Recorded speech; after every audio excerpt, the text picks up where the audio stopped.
आज मंत्रिपरिषद में 108 एजेंडा पर निर्णय हुआ है और इस संबंध में सबसे महत्वपूर्ण एजेंडे पहले मैं लूँगा मंत्रिपरिषद में। सबसे पहले राज्य सरकार ने अपने उद्योग विभाग ने बिहार निर्यात प्रोत्साहन नीति 2024 की घोषणा की है। यह जो नीति है यह राज्य में एक्सपोर्ट्स को प्रमोट करने के लिए, राज्य में जो विभिन्न प्रकार के एक्सपोर्ट्स है उसको प्रमोट करने के लिए राज्य सरकार ने यह निर्णय लिया है। इसके अंतर्गत जो एक्सपोर्ट की राशि है, मतलब जो एक्सपोर्ट आप करेंगे उसके ऊपर इंसेंटिव घोषणा की गई है। मैं पढ़ देता हूँ क्या है। इसमें 1% of free on board value at sea port और कार्गो टर्मिनल और अधिकतम 20 लाख रुपए तक का इंसेंटिव है 7 साल के लिए। और यदि 1% additional free on board value है 10 लाख तक, यदि एक्सपोर्टर जो है पिछले साल के तुलना में 50% अधिक एक्सपोर्ट अचीव करता है। तो ये एक बहुत महत्वपूर्ण निर्णय है। दूसरा, आपका जो टेक्सटाइल पॉलिसी है, राज्य सरकार ने उस टेक्सटाइल पॉलिसी में बहुत सारे संशोधन किए हैं। पहले से टेक्सटाइल पॉलिसी जो थी वो 2 कैटेगरी इंडस्ट्रीज के बीच में बटी थी, कैटेगरी ए और कैटेगरी बी। अब उस दोनों जो इंडस्ट्रियल कैटेगरीज हैं उन दोनों को मर्ज कर दिया गया है। साथ ही साथ जो अधिकतम सीमा थी आपके सब्सिडी की, वो पहले कैप थी, उस सीमा को हटा दिया गया है। साथ ही साथ 7 साल के लिए सब्सिडी अब अनुमान्य है। तो ये सारे महत्वपूर्ण 2 पॉलिसीज़ हैं जिस पर राज्य सरकार ने निर्णय लिया है। इसके अतिरिक्त जो महत्वपूर्ण पॉलिसी निर्णय है, राज्य सरकार ने 2 नए एयरपोर्ट निर्माण का निर्णय लिया है। एक भागलपुर एयरपोर्ट का निर्माण करने का निर्णय लिया, नया एयरपोर्ट, और दूसरा राजगीर में एक नया एयरपोर्ट। तो ये 6000 फीट का रनवे होगा। वर्तमान में भागलपुर सिटी में रनवे जो है शहर के बीचों बीच आ गया है और इस कारण से कोई कमर्शियल विमान जो है अब संचालित नहीं होते हैं। तो इस संबंध में राज्य सरकार ने एक नया एयरपोर्ट भागलपुर में निर्माण का निर्णय लिया है। भागलपुर टाउन का है। वो बिल्कुल भागलपुर के टाउन के निकट है। ऑलरेडी अभी ज़मीन अभी चयन है, अभी तो उसका गुण दोष की समीक्षा की जा रही है, लेकिन ऑलरेडी प्रिलिमिनरी सर्वे हो चुके हैं। तो कैबिनेट ने सैद्धांतिक निर्णय लिया है कि भागलपुर में अब एक नया एयरपोर्ट बनेगा और जो पुराना एयरपोर्ट है उसको अन्य उपयोग में लाया जाएगा। राजगीर में भी एक नया एयरपोर्ट बनेगा क्योंकि राजगीर में बहुत सारी नई संस्थाएं आ गई हैं और इस कारण से वहाँ पर जो एयरपोर्ट की अब आवश्यकता हो गई है। तो यह एक महत्वपूर्ण निर्णय लिया है। जल संसाधन विभाग ने बहुत सारे 2-3 महत्वपूर्ण निर्णय लिए हैं। सबसे पहले है कि जल जीवन हरियाली अभियान के अंतर्गत पटना शहर के पेयजल, जो पटना का वाटर सप्लाई है, एक Ganga based water supply system 6513.16 crore 6513 crore का गंगा से पानी निकाल के, जो ऑफ सीज़न गंगा का सीज़न है वहाँ से निकाल के आपके टाउन में, पटना टाउन में, पटना शहर में पानी देने का निर्णय लिया है। तो ये बहुत महत्वपूर्ण निर्णय है कि 6513 करोड़ का सैद्धांतिक निर्णय लिया गया है। इसका सर्वे होगा, फाइनल डीपीआर बनेगा, उसके बाद आगे कार्रवाई होगी। इसी तरह जो विभिन्न शहर हैं जो महत्वपूर्ण, जहाँ पे पानी की किल्लत है, जैसे औरंगाबाद, डेरी, अरवल, सासाराम, जहानाबाद, भभुआ, मोहनिया शहर हैं। मैं फिर से पढ़ देता हूँ। जो औरंगाबाद है, साउथ बिहार के औरंगाबाद है, डेरी है, अरवल है, सासाराम है, जहानाबाद है, भभुआ है और मोहनिया है। इन सभी शहरों में जो विभिन्न स्रोत हैं, जैसे सोन नदी का स्रोत है, उसके बाद दुर्गावती का स्रोत है, इन सभी का जो स्रोत है, इन सब से पानी निकाल के इन शहरों में पानी दिया जाएगा। ये 1546 करोड़ का 1546 तो जितने भी रिवर बेस्ड वाटर सप्लाई है, आपका दुर्गावती डैम है, आपका सोन नदी का बेड है, इस सबसे पानी स्टोर करके और इन शहरों को यानी कि सर ये 6-7 जो उसके लिए 1546 करोड़ का योजना है। और साथ ही साथ जो हमारे पलामू के बॉर्डर में जो पहाड़ी इलाके हैं उन सब में भी ये पानी सप्लाई होगा ताकि पानी की किल्लत नहीं हो। तो ये जल जीवन हरियाली के योजना के अंतर्गत है। दूसरा है कि जल जीवन हरियाली के अंतर्गत टर्न या पेयजल उपलब्ध कराने हेतु गंगा जल जो योजना है, यह मधुबन जलाशय, जो मधुबन जलाशय है, तो मधुबन जलाशय का भी अब निर्माण होगा और जो गंगा वाटर जो अभी वर्तमान में सप्लाई हो रही है और वहाँ पर स्टोर होगा ये गंगा मधुबन जलाशय। और साथ ही साथ आपके जो बिहार शरीफ है, बिहार शरीफ में भी पानी सप्लाई होगा। तो ये बिहार शरीफ में पानी सप्लाई एक्सटेंशन होगा और साथ ही साथ मधुबन जो है जलाशय में पानी स्टोर होगा। जल संसाधन विभाग द्वारा भागलपुर में सुल्तानगंज का घाट बनाने का निर्णय लिया है, रिवर फ्रंट। ये अजयबीनाथ मंदिर के समीप है और ये 164 करोड़ 164.57 करोड़ का ये योजना है। तो वहाँ पर जो सुल्तानगंज है वहाँ पे ये सीढ़ी घाट निर्माण का निर्णय लिया है। तो यह भी एक बहुत महत्वपूर्ण निर्णय है। नगर विकास विभाग ने एक बहुत महत्वपूर्ण और निर्णय लिया है कि विभिन्न शहरों के आसपास नए सैटेलाइट टाउनशिप्स डेवलप किए जाएंगे। नए सैटेलाइट टाउन्स है कि नए, जैसे कोई मान लिया पटना है तो पटना के बगल में एक सैटेलाइट टाउन है, भागलपुर है तो भागलपुर के, गया है तो गया के, तो नया शहर बस छोटे छोटे नए शहर बसाने का निर्णय लिया है। और इस कार्य के लिए क्या है कि जो सैटेलाइट टाउन होंगे सरकार उसका नक्शा पास करेगी। पहले सपोज जैसे 2500 एकड़ है या 2000 एकड़ है तो नक्शा पास करेगी और उसके जो रोड है, पार्क है, रोड पार्क और अन्य यूटिलिटीज हैं वो सरकार एक्वायर करेगी उस लैंड को। तो सड़क और पार्क और अन्य जो नागरिक सुविधाएं हैं उसके लिए जो जमीन चाहिए वो सरकार एक्वायर करेगी और बाकी नक्शा पास करेगी कि ये पूरा शहर इस प्रकार बसा जाएगा।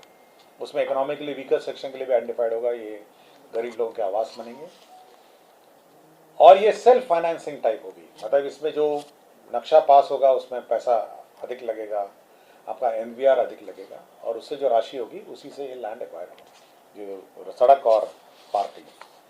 तो नए शहर बनाने के लिए सैद्धांतिक सहमति दी है और इस पर नगर विकास विभाग आगे कार्य करेगी। तो ये लैंड किसी से लिए जाएंगे सर? लैंड किसी से नहीं लिया जाएगा। लैंड देखिए जैसे 5000 एकड़ का कोई शहर बसाना है या 2-2.5 का, उसका नक्शा पास हो जाएगा कि ये लेआउट है इस शहर का और पब्लिक अपना बनाएगी, जो पब्लिक जिसका जमीन है जो है।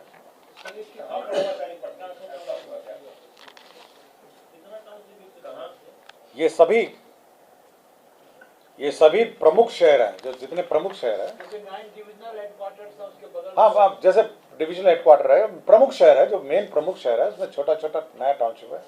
सरकार नक्शा पास करेगी कि भाई ये नक्शा होगा शहर का और क्योंकि रोड किसी पब्लिक का ही होगा, आ जाएगा, अगर रोड बनाएगा और पार्क बनाएगा तो पब्लिक आ जाएगा। तो वो रोड जो है वो सरकार एक्वायर करेगी और पार्क के लिए जमीन एक्वायर करेगी और एक प्लान्ड सिटी होगा और जिसकी जमीन होगी वो अपना नक्शा पास कराएगा, बिल्डिंग बनाएगा या बिल्डर को देगा जैसी ही उसकी इच्छा, लेकिन उसका फिर एमवीआर भी बढ़ जाएगा, उसका रजिस्ट्रेशन चार्ज बढ़ जाएगा, लाइक चंडीगढ़ उसी टाइप जैसे जैसे अन्य जैसे विकसित शहर है। सरकार ने जो नदी में जो वेस्ट वाटर है उसको डिस्चार्ज के लिए जो बायो रेमेडिएशन मेथड है उसको स्वच्छ शुद्ध करने के लिए सरकार ने 474 करोड़ की योजना पास की है ताकि गंगा नदी और महत्वपूर्ण नदियां प्रदूषित नहीं हो।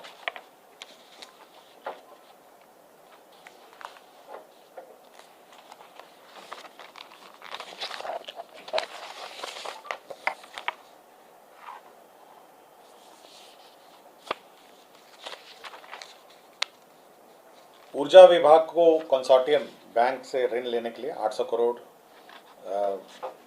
का डिस्ट्रीब्यूशन कंपनी, साउथ बिहार को 789, कुल 1589 करोड़ का ऋण लेने के लिए सरकार ने स्वीकृति दिया है, गारंटी है, सरकारी गारंटी है। मुख्यमंत्री विद्युत उपभोक्ता योजना जो है, आपको पता होगा सभी जो बिल हैं उसमें सब्सिडी निहित है, तो एक 15,343 करोड़ सब्सिडी जो है वो स्वीकृत की है।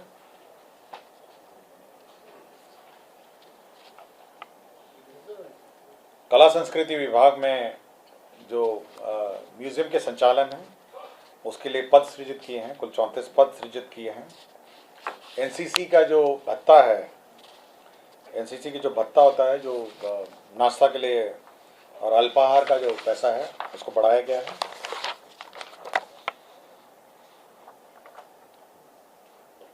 विरासत समिति में 6 पद नए सृजित हुए हैं। कृषि विभाग में 2024-25 में चतुर्थ कृषि रोडमैप के अंतर्गत राज्य स्कीम मद में सब मिशन ऑन एग्रीकल्चरल एक्सटेंशन कार्यान्वयन के लिए संविदा पे आधारित नियोजित कर्मियों के लिए नियत मानदेय एवं ईपीएफ की राशि में बामेती परिसर में प्रबंधन के लिए 41,41,09,400 रुपये स्वीकृत हुआ है। बिहार कृषि विश्वविद्यालय सबौर को वित्तीय वर्ष के स्थापना में 37,65,00,000 स्वीकृत हुआ है। आपका कृषि विभाग में बिहार उद्यान सेवा भर्ती प्रोन्नति एवं सेवा शर्त नियमावली स्वीकृत हुआ है। खेल विभाग नया बन गया है, इसलिए जो पुराना कला संस्कृति विभाग में जो नाम उसके विभिन्न संस्थाओं में था उसमें परिवर्तन किया है।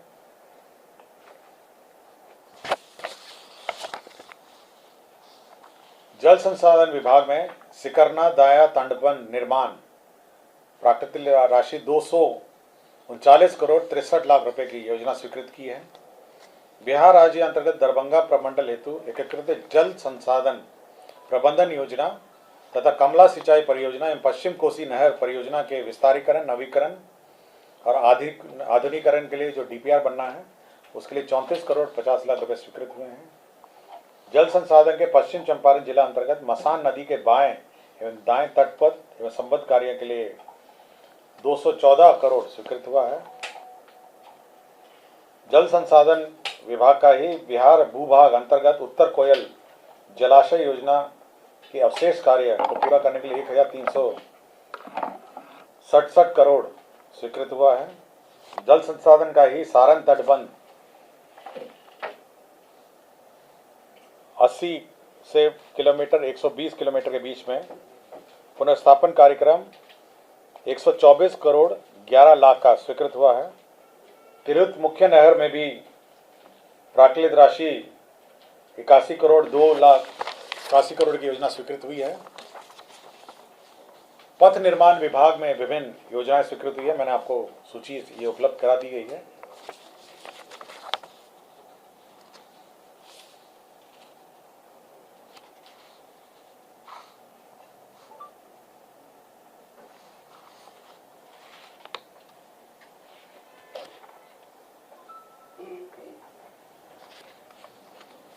जो बिहार कारादंड विवाद अधिनियम था 2024 में, उसकी नियमावली आज स्वीकृत हो गई है। विज्ञान प्रौद्योगिकी विभाग में विभिन्न जो इंजीनियरिंग कॉलेजेस हैं, औरंगाबाद में, जहानाबाद में, सहरसा में, समस्तीपुर में, इन सभी के जो एस्टिमेट्स उसको रिवाइज किए गए हैं। राज्य कर्मियों के लिए पंचम जो केंद्र वेतनमान है, वेतन और पेंशन प्राप्त करने जो कर्मी हैं, उनका डीए 412% से बढ़ाकर 427 कर दिया गया है। और षष्ठम केंद्रीय जो वेतनमान है वो 221% से बढ़ा के 230 कर दिया गया है। बिहार राज्य विद्यालय अध्यापक नियुक्ति स्थानांतरण अनुशासनिक कार्रवाई सेवा शर्त संशोधन नियमावली स्वीकृति आज की गई है।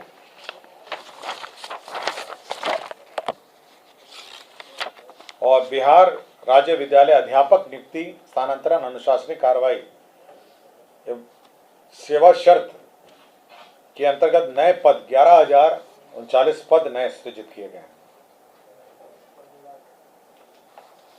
अखिल भारतीय एम्स पटना जैसे आपको जानकारी होगा, वहां पे 216 शैय्या डॉमेट्री एवं 32 निजी कमरे का निर्माण सरकार कराएगी और इसमें 14 करोड़ 50 लाख रुपए लगेंगे और इसका संचालन जो है एम्स पटना के द्वारा माध्यम से ही कराया जाएगा। निर्माण सरकार करेगी लेकिन एम्स पटना द्वारा इसका संचालन कराया जाएगा। राज्य में अधिप्राप्ति कार्य हेतु संलग्न जो सरकारी संस्थाएं हैं, पैक्स और व्यापार मंडल हैं, उसमें जो राज्य खाद्य जो CMR के मात्रा के आधार पर 20 रुपये प्रति क्विंटल की दर से प्रबंधकीय अनुदान जो मैनेजमेंट सपोर्ट मिलता है 20 रुपये भुगतान किया जाएगा। बिहार में जो जेल में जो हमारे कैदी हैं जो सश्रम कारावास करते हैं, उनका जो मानदेय है, जो मजदूरी मिलती है उनको जेल के अंदर काम करने का, उसमें राज्य में जो न्यूनतम मजदूरी बढ़ गई है उसी अनुपात में उनका मानदेय भी और उनकी मजदूरी भी बढ़ गई है।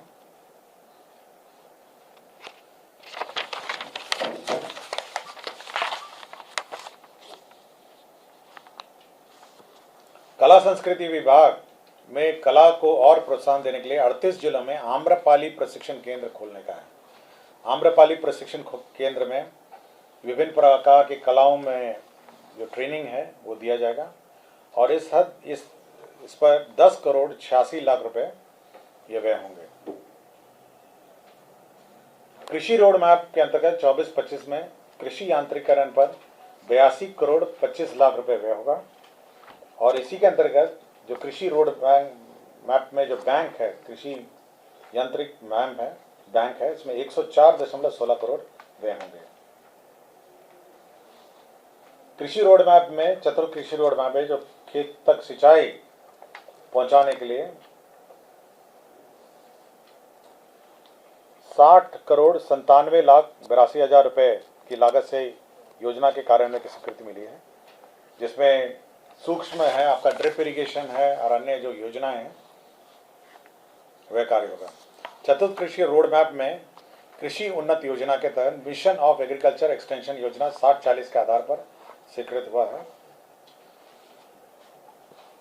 भूमि स्थानांतरण के प्रस्ताव में जो केंद्र सेंट्रल यूनिवर्सिटी है, महात्मा गांधी सेंट्रल यूनिवर्सिटी है मोतिहारी, उसको 127 एकड़ भूमि स्थानांतरित हुई है। ये SKMCH जो अस्पताल मुजफ्फरपुर में निर्माणाधीन जो होमी भाभा कैंसर अस्पताल है, अनुसंधान केंद्र जो है, उसको 30 एकड़ भूमि निःशुल्क भूमि महामहिम राष्ट्रपति वास्ते परमाणु ऊर्जा विभाग भारत सरकार को स्थानांतरित की है। PHED का अपना कार्यालय भवन होगा, इसमें 84.58 करोड़ व्यय होंगे।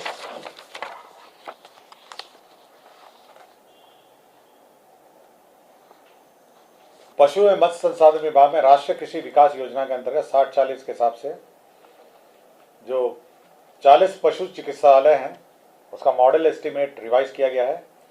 अब 49 करोड़ 86 लाख रुपए इसमें व्यय होंगे। वैशाली जिला में जो अभियंत्रण महाविद्यालय है वह स्वीकृत हुआ है, उसका एडिशनल एस्टीमेट स्वीकृत हुआ है 71 करोड़ 28 लाख का। नगर विकास एवं आवास विभाग में बिहार नगर प्रबंधक संवर्ग नियमावली 2024 स्वीकृत हुई है। इसके अंदर जो वर्तमान जो नगर प्रबंधक हैं जो कार्यरत हैं उनको नियुक्ति में प्राथमिकता के आधार पर जो 5% हर साल मिलता है वो प्रावधान किए गए हैं। नगर विकास विभाग में जो नगर निकाय हैं वो बस स्टैंड और अन्य जो संरचना है, बस स्टैंड है, सामुदायिक भवन है, उसके लिए जमीन क्रय कर सकेंगे। पूर्व में यह प्रावधान था कि नगर निकाय अपने निधि से करेगी, अब राज्य सरकार की निधि से भी ये क्रय किए जा सकते हैं।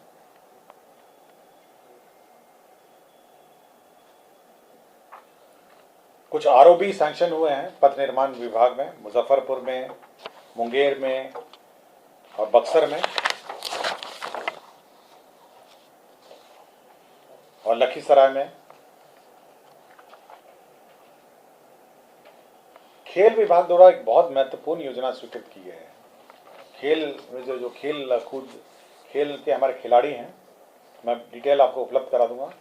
जो खेल खिलाड़ी हैं उसमें सब्सिडी, अब आप स्कॉलरशिप मिलेगा, जो हमारे खिलाड़ी हैं उनको स्कॉलरशिप मिलेगा, और इसमें 30 करोड़ व्यय होगा। मैं पूरे डिटेल आपको कौन से खेल में सब्सिडी मिलेगा मैं आपको उपलब्ध करा दूंगा, और खेल के हमारे जो खिलाड़ी हैं उनको स्कॉलरशिप मिलेगा। मोइनुल हक स्टेडियम जो है राजेंद्र नगर का, उसके विकास के लिए बीसीसीआई के साथ लॉन्ग टर्म एग्रीमेंट हुआ है, तो वो उसका डेवलपमेंट करेगी और बीसीसीआई इसका संचालन करेगी। तो ये बहुत दिन से ये अपेक्षित मांग थी कि मोइनुल हक स्टेडियम का विकास हो, तब बीसीसीआई इसका करेगी। खर्च सर बिहार सरकार देगी या उनके तरफ? बीसीसीआई अब इसका लॉन्ग टर्म एग्रीमेंट में इसका डेवलपमेंट करेगी और इसका यूज करेगी। कितने साल के लिए है सर? मैं आपको टर्म्स एंड कंडीशंस आपको दे दूंगा। दीर्घकालीन लॉन्ग टर्म एग्रीमेंट है। खेल विभाग में सभी प्रमंडल मुख्यालय में अंतरराष्ट्रीय मानक पर खेल संरचना स्टेडियम बनाए जाएंगे, प्रमंडलीय स्तर पर, मतलब इंटरनेशनल स्टैंडर्ड्स पे। हम लोग का है कि जो खिलाड़ी हैं राज्य के, वो यहीं पे अंतरराष्ट्रीय स्तर के कॉम्पिटिशन्स हो। सीतामढ़ी जो ये है, सीतामढ़ी जिला अंतर्गत पुनौरा धाम मंदिर है, उसमें आसपास उसका डेवलपमेंट के लिए और 50 एकड़ का भूमि जो है अधिग्रहण किया जा रहा है। तो 50 एकड़ जो है वो रिजर्व में, जहाँ पर भव्य इंफ्रास्ट्रक्चर जो मंदिर से संबंधित होगा उसका निर्माण के लिए 50 एकड़ का एक्वायर किया गया है। सप्तम केंद्र पुनरीक्षित वेतनमान संरचना में जो डीए है 1/1/2024 से 46 से 50% हो गया। डीए जो रेट है 46% से बढ़ाकर 50% हो गया है डीए। तो ये एक बहुत खुशखबरी है। 1/1/2024 में सभी कर्मियों को 46% डीए बढ़ाकर 50 हो गया।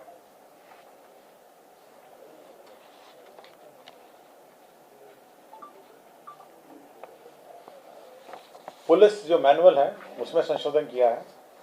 जो हमारे गुरखा हैं, बीएमपी 1 के जवान हैं, और हमारे जो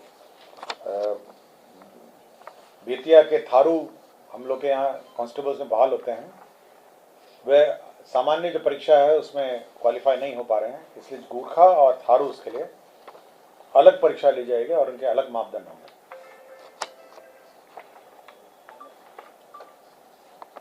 गृह विभाग के अंतर्गत जो हमारे फायर फाइटिंग इक्विपमेंट है नए, उनके क्रय की स्वीकृति की गई है, और साथ ही साथ जो हमारे नए लैडर्स हैं गृह विभाग में, हमारे जो फायर फाइटिंग लैडर्स हैं बड़े बड़े ऊंचे भवनों का, उसकी भी स्वीकृति दी गई है। भागलपुर और राजगीर हवाई अड्डे के बारे में तो मैंने आपको बता दिया, और 84 टीओ आउटपोस्ट और 24 रेल ओपी को अब थाना में परिवर्तित किया है, यह निर्णय लिया गया है। भवन निर्माण विभाग द्वारा पूर्वी गार्डनर रोड पटना में विभिन्न सरकारी कार्यालयों के लिए 51.87 करोड़ का भवन बनाया जा रहा है।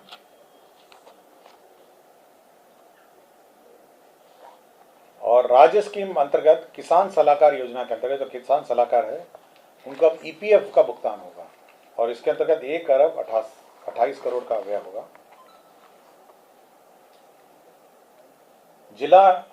पटना जिला अंतर्गत गार्डनर रोड अस्पताल है, वहाँ 100 bedded endocrinology super speciality Gardner hospital Patna का निर्माण कराया जाएगा।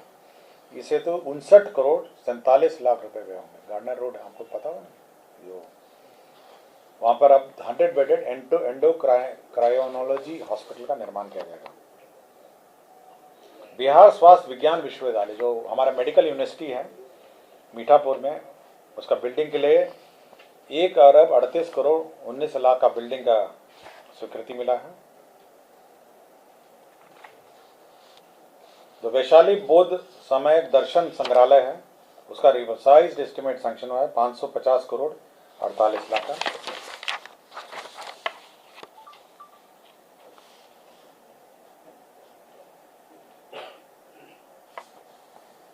और नगर निकाय के जो बकाया बिल हैं वो एकत्रित रूप से जो सष्टम राज्य वित्त आयोग है उसकी राशि से 250 करोड़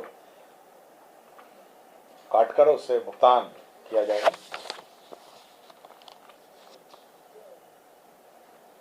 ये थे हमारे जो सबसे महत्वपूर्ण निर्णय 108 निर्णयों में से।